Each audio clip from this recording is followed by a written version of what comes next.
조국, 우병우 총선 출마설 여야 반응입니다. 자, 지금 먼저 조국 전 법무부 장관 말씀부터 좀 들어볼게요. 이야기부터 들어볼게요. 이제 지난 주말에 문재인 전 대통령 만나서 지도도 나침반도 없는 길을 가겠다 이렇게 하면서 SNS 글도 올리시고 이러면서 아주 의미심장한 글을 올리셨어요. 총선 출마 결심을 사실상 드러낸 것 아니냐 이렇게 얘기가 나오고 있습니다.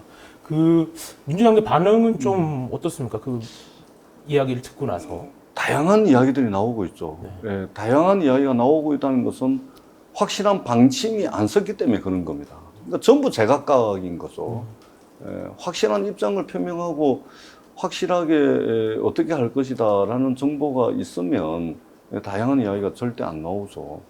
근데 우병우 수석하고 이제 비교를 많이 하던데 우병우 수석보다는 출마를 하게 되면 출마할 가능성이 조금 더 많습니다. 왜냐하면 우병우 수석보다 팬덤이 있거든요. 우병우 수석은 팬덤이 없잖아요. 그럼 출마하더라도 선거를 할 수 있는 동력 자체가 없는 거예요. 팬덤이 없으면. 근데 출마하면은 선거를 하고 자원봉사자들도 몰려들고 또 후원금도 보내주고 하는 이런 팬덤이 있기 때문에 선거하는 데 있어서 동력이 되는 거죠. 근데 출마 가능성만 놓고 보면은 팬덤이 있는 조국 전 장관이 우병우 수석보다 조금 더 높아질 가능성이 있다. 네. 다만 이 두 분 공이 넘어서야 될 부분들이 있습니다. 첫 번째가 이제 국민 여론입니다. 여론이 어떻게 움직일 건가. 지 아무리 날고 긴다 하더라도 국민 여론 앞에 서면 작아지거든요. 두 번째는 이제 각 당의 상황이 이제 또 있습니다. 국민의힘도 민주당도 공천 기준을 마련할 것이고 혁신 경쟁이 시작될 거거든요. 근데 이 혁신 경쟁의 핵심은 뭐냐면 쳐내는 거거든요. 누구를 문제 있는 사람을 쳐내는 거거든요. 여기에는 사법적 내용까지 다 들어가거든요. 그렇기 때문에 국민 여론이 가장 우선적인 이제 고려 요인이 돼야 될 것이고 두 번째는 혁신 경쟁에서 지는 쪽은 선거 끝나거든요. 그렇기 때문에 혁신 경쟁이 악셀레터 밟아가지고 혁신 경쟁을 하고 있는데 과연 공천을 할 수 있겠냐.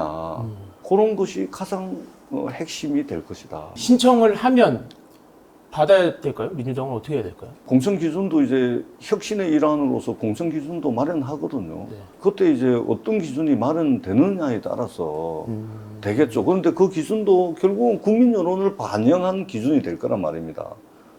그렇기 때문에 쉽지 않을 가능성이 있죠.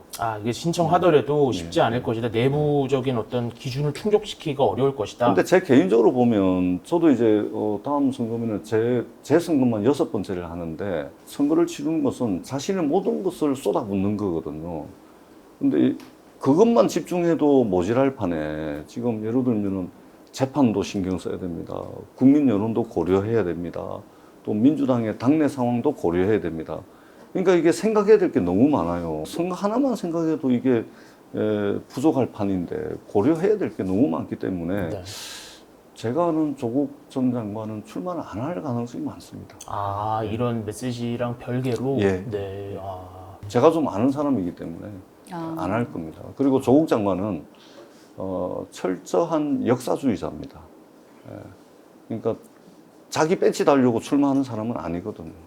그러면 이런 말씀을 왜 SNS에 올리신? 그러니까 문재인 대통령 퇴임하신 지 1년 넘었잖아요. 네. 이전에 모셨던 수석들 중에 한 번도 찾아가서 안 만난 사람 없습니다. 언젠가는 만나야 됐었고, 그게 이번에 만난 거예요.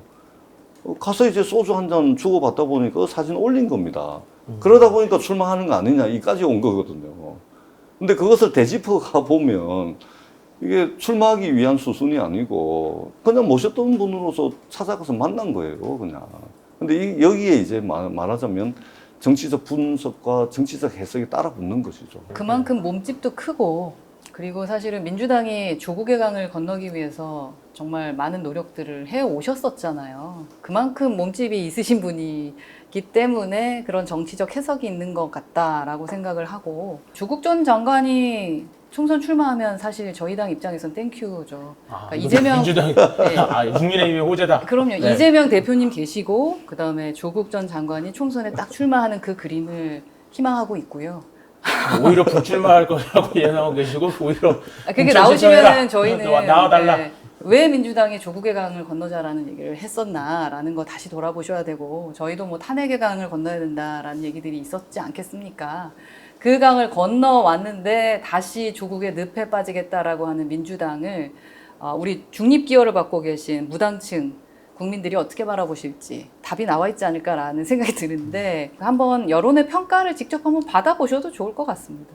국민의힘 의원님들께서는 혹시 이거 조국 전 장관 SNS 보고 뭐 따로 말씀 나누시거나 그런 건 없나요? 그냥 왜 어이없다라는 거죠. 어이없다. 예, 어이없고 지금 그냥 뭐 땡큐지 뭐 이런 거 아닐까요? 여기 있다. 우리 애가 호재다. 좋은 일이다. 지금 김웅원님 보니까 되게 길게 이렇게 페북에다가 네네. 막 썼더라고요. 근데 그거 한번 읽어보시면 제가 왜 호재라고 하는지 알게 되실 겁니다. 이제 여권에서는 저기 우병우 전 민정수석도 얘기가 나오고 있어요. 그거 약간 국민의힘에서는 약간 어떻게 보고 계십니까? 아까 말씀드렸다시피 저희는 그냥 무관심, 무관심. 네, 자유죠. 그러니까 조국 전 장관이 출마를 하든 우병우 전 뭐 수석이 출마를 하든 그건 사실 자유 아닙니까? 그렇죠. 예, 그리고 우리 당에서 나가게 되면 공천을 받느냐 안 받느냐에 대한 건 심판대에 서면 되는 거고, 그리고 뭐 무소속으로 나가신다는데 막는 건 그거는 헌법 침해죠. 나가실 수는 있습니다만 지금 당의 분위기로 봤을 땐 그냥 무관심인 것 같습니다. 예. 아마 힘을 빌리게 된다면 우병우 수석이 박근혜 전 대통령의 힘을 빌릴 수밖에 없는 상황이 될 텐데 그러면은 박근혜 대통령의 정치적 영향력을 저희들이 가늠을 해봐야 될 테고 그러면은 유영하 변호사를 지난번 대구시장에 당선시키기 위해서 후원회장을 하셨잖아요. 그렇습니다. 결과가 어떻게 됐죠? 소위 말해서 홍준표 대표한테 잽이 안 되게 끝나버렸거든요. 이것이 박근혜 대통령의 정치적 영향력입니다. 그러면은 이미 박근혜 대통령의 정치적 영향력이 그것도 대구에서 판가름이 났는데 과연 우병우 수석이 박근혜 대통령의 어떤 지지, 의사 표명 이것을 정치적 에너지 삼아서 출마를 해야 되는데 근데 그 정치적 에너지 자체가 이제 충분치 않다 이런 이제 판단인 것이죠. 그렇기 때문에 출마를 결심을 하시더라도 쉽지 않은 것이고 더더구나 무소속 출마는 이분 고향이 저기 경상북도 어디입니까? 박형수 의원 지역구거든요. 박형수 의원하고 고시 동기입니다. 또 사법고시 동기. 사법고시는 우병우 수석이 또 빠르고 네. 서울대 법대 동기 동창이에요. 친구 사이입니다. 공부를 많이 하셨네요. 네. 저희는 관심이 없는데 상당히 공부를 많이 하셨어요. 그러니까 출마를 하면은 이제 그쪽이 될 가능성이 많은데 자기 친구가 지금 현역 국회의원을 하고 있어요. 근데 친구 잘 되라고 빌어주지는 못할 망정 내가 할 테니까 네 비켜라. 이럴 수는 없겠죠 또. 그러면 서울 수도권에 나와야 되는데 서울 수도권에 나오려면 팬덤이 있어야 되거든요. 근데 팬덤도 없이 쉽지 않을 겁니다. 제가 볼 때. 그러니까 조국 전 장관보다는 존재감이 어쨌든 예. 미미하다. 예. 뭐 이렇게 두 분 더 평가를 해주신 것 같습니다.